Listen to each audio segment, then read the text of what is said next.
Napapansin mo ba na may tunog o clicking sound sa panga mo? Nako, baka may TMJ ka. Pero wait lang, lahat naman tayo may TMJ. Ang TMJ o temporomandibular joint ay natural na parte ng katawan. Ito yung joint na nagduduktong sa upper and lower jaw natin. Lagi natin itong ginagamit sa pagkain, kasalita, at pagbuka ng bibig.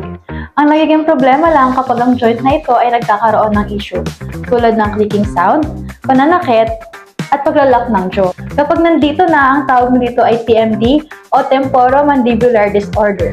Ilan sa mga possible sign and symptoms nito ay jaw pain, clicking o popping sounds, lockjaw o hirap sa pagbubuka ng bibig, headache o migraine, pananakit sa leeg, balikat at likod. At lastly, hirap makatulog.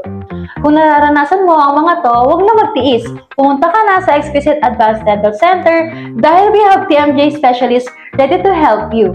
Dito sa Exquisite Advanced Dental Center, where healthy smiles begin. See ya!